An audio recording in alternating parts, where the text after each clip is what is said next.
2001년에 대한민국을 놀라게 했던 한 인물이 있습니다. 아마도 우리나라 최초로 공중파에 당당히 트랜스젠더를 밝혔던 인물 하리수 씨가 TV 광고를 찍었고 또 그것이 방송되었기 때문이었습니다.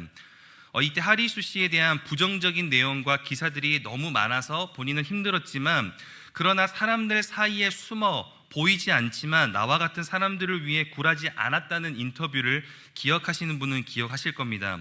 그런데 지금은 어떻게 됐느냐? 20년이 지난 지금 공중파, 유튜브, 인터넷 방송에 트랜스젠더, 말 그대로 성전환 수술을 한 사람들을 어렵지 않게 발견하는 시대가 되었습니다. 그러나 방송이 아닌 내 주변에 남자가 남자를 좋아하고 여자가 여자를 좋아하는, 또 어떤 특정 것에 성적 매력을 느낀다는 사람들을 실제로 경험한 사람은 거의 없을 것입니다. 왜냐하면 아무리 개방되었고 자유로운 사회라 하더라도 사회적 시선과 그 대우가 좋지 않기 때문에 그런 성향을 가지고 있어도 감추어 놓고 덮어 놓는 사람들이 훨씬 더 많기 때문입니다. 그러나 문제는 이 성소수자, 특별히 동성애에 대한 것이 이제 수면 위로 드러나고 이제 누구나 어렵지 않게 경험할 수 있는 상황이 3년이 채 남지 않았다고 전문가들은 말합니다. 왜냐하면 우리가 몰라서 그렇지 이미 성소수자와 동성애에 관한 문제는 이미 오래전부터 공개적으로 진행되어져 왔는데 최근 그 움직임이 심상치 않기 때문입니다. 먼저 동성애 하면 가장 많이 떠오르고 또 많이 하는 대답이 있습니다. 동성애는 선천적인 문제이기 때문에 유전자를 갖고 태어나니까 우리가 이해해 주어야 한다라는 말입니다. 마치 인권을 존중하듯 동성애를 옹호해야 된다라는 시각이 깨어있고 높은 지식의 수준의 사람처럼 느껴지게 하는데, 동성애는 100% 후천적 학습에 의해서 생겨난 것이라고 합니다. GWAS라는 최첨단 유전자 조사 기법으로 사람의 모든 유전자를 검사했는데 인간의 몸속에는 동성애를 유발하는 유전자가 단 하나도 없었답니다. 즉 동성애는 100% 학습에 의해서 생겨난다는 것입니다. 그래서 동성애는 선천적인 것이 아니라 정신적인 문제라고 이야기하며 치료가 가능하다고 이야기합니다. 그런데 우리가 이제라도 성소수자와 동성애에 대해 경각심을 가져야 하는 이유가 뭔가 하면, 동성애 그리고 성소수자들이 그래도 아직은 제한받고 눈치 받아서 활발하게 다닐 수가 없는 우리나라임에도 불구하고 현재 우리나라에 어떤 일들이 일어나고 있는지를 아십니까? 여러분, 우리나라의 동물들과 사람이 관계를 맺는 그것을 수간이라고 하는데 전국 수간협회가 우리나라에 있습니다.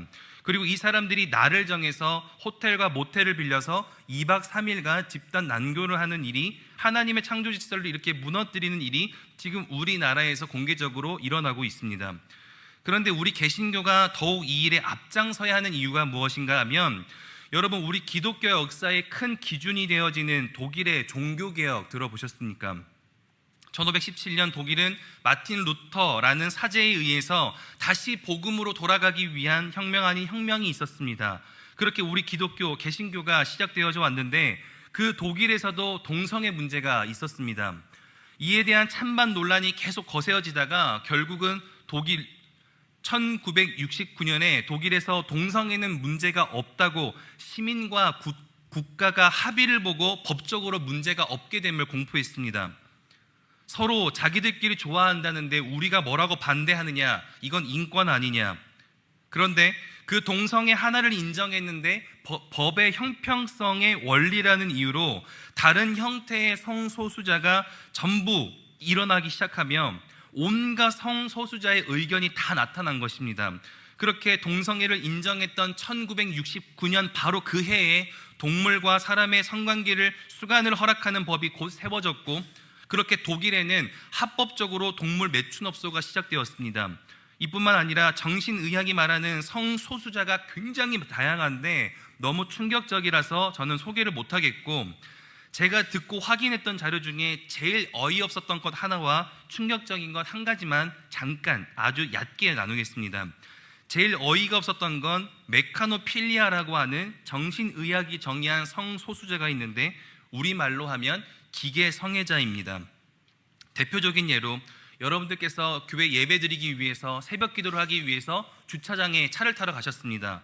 근데 내 자동차 앞에서 어떤 사람이 사랑을 나누고 있습니다. 그러면 그것을 보시고 여러분들은 저 사람이 내 자동차와 운명적 사랑을 하고 있구나. 이건 인권이니까 봐줘야 되겠구나 하고 여러분 기다리실 겁니까? 그런데 자동차와 어떤 기계와 어떤 성적 매력을 느끼는 사람들이 존재한답니다. 마지막으로 제가 제일 충격적이었던 것은 네크로필리아, 시체 성애자입니다. 사람이 묻혔다는 소식을 들으면 그날 밤에 가서 당장 땅을 파서 시체를 가지고 오는 것입니다. 온몸이 썩어가면 인형 머리를 붙여서 붕대를 감아서 그렇게 냄새가 남에도 불구하고 어떤 사람은 네크로필리아, 시체가 10구가 넘었다고 합니다. 이런 성소수자의 발언과 그 행위가 왜 이렇게 자꾸만 다양해지고 발전되어 가는 것일까요? 죄의 속성 중 하나가 죄는 계속해서 발전하기 때문입니다. 이찬수 목사님의 말씀에 따라 동성애를 종교를 떠나서 일반 사람으로서만 고민해 보자면 굉장히 간단합니다.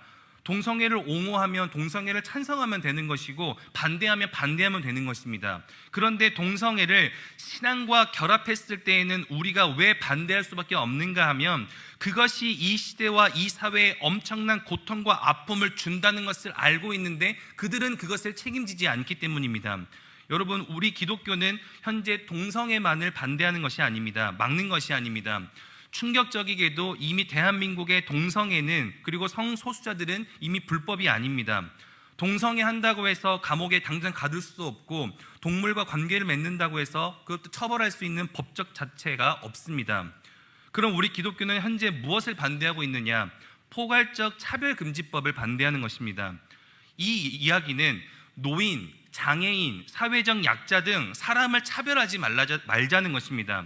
아주 당연한 말입니다. 굉장히 중요한 말입니다. 그런데 왜 거기에 성소수자가 껴있느냐는 것입니다. 여러분, 성소수자, 즉 그들이 가장 밀어붙이고 있는 동성애가 합법화되면 어떻게 될까요? 지금 현재 에이즈라는 병은 의학 전문가들이 말하기를 약 100%라고 했는데 약 100%가 성접촉에 의한 것이라 동성애와 에이즈를 함께 생각하는데 이 에이즈 치료를 우리 대한민국 전액 나라에서 지원해 준답니다. 2003년 에이즈 환자가 2024명이었고 그 비용이 8천만 원에 가까웠는데 나라가 지원했습니다. 그런데 10년 뒤 2013년 에이즈 환자가 5배가 늘어 10,000명이 넘을 것으로 추정하고 지원금이 4조였습니다. 4조. 이거 누가 내는 것입니까? 앞으로 지금 10년 더 지났으면 더 많아졌을 건데 이거 누가 내는 것입니까? 우리 다음 세대, 우리 자녀가 돈 벌어서 세금으로 낸 것으로 내는 것입니다. 또 트랜스젠더, 얼마나 방송과 언론에 자주 등장합니까? 이젠 자유롭게 나옵니다. 그런데 트랜스젠더가 성전환 수술을 하는 데만 1억이고 매달 여성 호르몬 주사를 맞아야 하는데 그 비용도 만만치 않습니다. 그래서 대부분 다 밤일을 하시며 돈을 한순간에 벌 수 있는 일을 하며 그 비용을 충당하는데 지금도 그에 대한 지원금이 나가고 있는데 국회에 발의된 것이 트랜스젠더의 비용의 80% 이상을 국민 세금으로 해결해 달라는 것입니다. 그런데 이에 대한 아픔과 고통과 불편과 이에 대한 모든 책임은 누가 지는 것입니까? 우리 자녀, 우리 다음 세대가 앞으로 지어야 하는 것입니다. 그래서일까 최근 대통령 후보들 또 국회의원 후보들이 점차 늘어나는 성소수자들의 표를 얻기 위해서 인권이라는 이름 뒤에 자신의 욕심을 숨겨 공약을 내걸었습니다. 심지어 지난 대통령 선거에 본인이 대통령이 되면 공무원과 전국 관공서 직원의 30%를 성소수자로 채용하겠다는 공약도 내세웠습니다. 이쯤 돼서 중학생들의 마음속에는 이런 질문이 일어났습니다. 그래, 그거 알겠는데 도대체 설교는 언제 시작할까? 지금 시작합니다. 동성애를 보시며 하나님은 그리스도인들이 어떤 것을 기억하며 살기를 원하실까요? 오늘 성경에 보면 아나니아와 삽비라라는 사람이 등장합니다. 어느 날 바나바라고 불리는 요셉이라는 사람이 자신이 살아가는 땅, 그 지역에 하나님의 교회와 또 가난하고 연약한 사람들을 누군가는 도와야 하는데 구제할 수 있는 여유가 없자 그 땅을 사랑하고 그 지역 교회와 지역 사람들을 사랑했던 바나바가 자신의 땅을 팔아 하나님의 사역을 위해 잘 사용되어지길 바라는 마음에, 이 땅이 회복되어지길 원하는 마음에 헌금하였습니다. 그런데 이러한 모습에 사람들이 많은 존경과 박수를 보내게 되었는데 그러자 그것을 시기하는 사람이 아나니아와 그의 아내 삽비라였습니다. 그래서 나도 땅을 팔아서 헌금을 하겠다며 사람들의 시선을 다 가지고 옵니다. 그러나 땅을 팔아 헌금을 내려 할 때 다 내지 못했습니다. 왜냐하면 아나니아와 삽비라는 자기 명예를 사랑한 것이지 그 땅을 정말 사랑해서 하는 것은 아니었기 때문입니다. 그래서 그 일부를 감춥니다. 그런데 그것을 베드로가 정확히 파악하고 이런 말을 합니다. 3절에 보시면 베드로가 이르되 아나니아야 어찌하여 사탄이 내 마음에 가득하여 내가 성령을 속이고 땅값 얼마를 감추었느냐. 그리고 4절에 사람에게 거짓말한 것이 아니요 하나님께로다. 그래서 그 즉시 하나님을 시험하고 속였다는 것으로 하나님의 징벌로서 그 즉시 영혼이 떠나 죽게 됩니다. 즉 진심이 아니라 자기 욕망 때문에 했던 그 행위 때문에 그 인생의 징벌이 찾아온 것입니다. 여러분, 동성애를 운운하는 사람들의 특징이 딱 이와 같습니다. 여러분, 동성애는 반대는 인권 유린이다, 그 사람들을 존중해야 된다, 나는 정의를 실현 중이다, 이런 식으로 동성애를 말하는 모든 사람들 중에 심지어 동성애자들까지도 진정으로 동성애 사람들을 위해서 일하는 사람이 있느냐? 없다고 합니다. 어떻게 아느냐? 우리나라 유일하게 에이즈 예방과 에이즈 관련 진료를 앞장서서 하셨던, 그리고 하고 계시는 염안섭이라는 원장님이 계신데, 이분이 에이즈 환자를 돌보는 병원을 운영하는 동안, 요 10년 동안 어느 누구도 그 유명한 정치인, 연예인, 동성애자들 중에 위로 전화 한 통, 또 기저귀 한 장 보내준 적이 없답니다.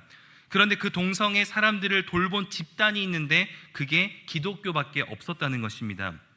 동성애를 바라보는 하나님의 관점은 무엇일까요? 그리고 하나님께서 동성애를 보시며 그리스도인들에게 요구하는 것은 무엇일까요?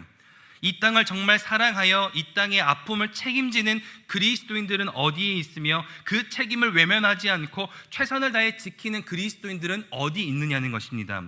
오늘날에는 바나바처럼 정말 하나님의 교회를 사랑하고 이 땅을 사랑해서 이 나라와 이 땅과 이 다음 세대를 지키기 위해 헌신하고 마음 쓰는 사람이 없고, 아나니아와 삽비라처럼 자신의 욕심만을 채우기 위해 동성애법과 차별금지법을 사용하여 온 땅을 어지럽히며 그렇게 책임감 없이 자신의 욕심만을, 이익만을 챙기는 사람들이 너무 많다라는 것입니다. 그런데 그 사람들이 망가진 이 나라, 이 세계를 위해 끝까지 책임지고 싸워줄까요? 다른 건 몰라도 우리나라만큼은 이 동성애자들을 위해 끝까지 돌보고 관심 가져주고 책임지는 사람들은 없었고, 그 책임지는 집단이 있었는데 그것은 기독교밖에 없었다라는 것입니다. 왜냐하면 정치인들과 그러한 사람들은 이 땅을 사랑하고 그 사람들을 사랑하는 것이 아니라 자신들의 이익과 유익과 교묘히 이 법안을 사용하여 자신의 욕망을 채우는 것뿐이지 정말 그 땅과 그 사람들을 사랑하고 책임지는 사람들은 아니었기 때문입니다. 즉, 이 말은 우리 그리스도인들이 이 나라, 이 땅을 지키지 않으면 이 땅을 지킬 사람들이 없다라는 것입니다. 하나님은 이 땅을 사랑하고 책임지고자 하는 그 마음으로 이 땅을 지키는 그 그리스도인 한 사람을 찾고 계십니다. 여러분은 이 세상과 이 땅에 일어나는 일들에 대한 책임감을 가진 사람들입니까? 아니면 이 세상을 그저 사용하며 나의 것만을 바라보며 살아가는 분들이십니까? 혹시 세상을 위해서 무언가를 해본 적 있으십니까? 목사인 저부터 굉장히 부끄러웠습니다. 그냥 헤드라인만 보고 나도 알고 있다 넘어갔지만 자세한 내용은 전혀 알지 못했었습니다. 그저 손가락질만 했지, 그리고 이 땅을 위해서 기도하며 간절히 기도한다 말은 했지만 자세히 알고 기도하진 못했습니다. 그리고 우리 다음 세대, 제가 설교하고 제가 사역하는 이 아이들이 이러한 문제들을, 이 책임을 다 지어야 된다는 것도 저는 몰랐었습니다. 오늘 말씀을 기억할 수 있다면 하나님이 맡기신 이 땅을 책임질 수 있는, 그렇게 책임감을 가지는 저와 여러분 될 수 있기를 소망합니다. 하나님이 맡기신 이 땅을 우리가 당연하게 여기며 그냥 살아갈 것이 아니라 이 나라, 이 땅은 우리에게, 그리스도인들에게 맡겨주신 하나님의 땅인 것을 기억하시길 바랍니다. 세상 사람들이 돌보지 않는 것은 당연한 것이고 책임지지 않는 것은 당연한 것인데 이 땅을 책임지는 것은 우리밖에 없습니다. 왜냐하면 이 땅을 우리에게 맡기셨기 때문입니다. 특별히 동성애를 위해 함께 기도하고 이 땅을 위해 주변 사람들에게 동성애를 함께 경고해 주시기를 바랍니다. 다음 주부터 성소수자들의 축제 퀴어 축제가 온라인부터 시작합니다. 그리고 오프라인 모임 장소가 공개되었는데 7월 1일 을지로에서 퀴어 축제를 합니다. 본래 서울 광장에서 진행하려고 했는데 서울시가 오히려 기독교 다음 세대 청소년 청년 회복을 위한 콘서트 행사를 받아들여서 퀴어 축제를 하는 사람들은 을지로로 가게 되었고, 동시에 거룩한 방파제 퀴어 축제 반대운동 국민대회는 같은 날 서울시의회에서 진행된다고 합니다.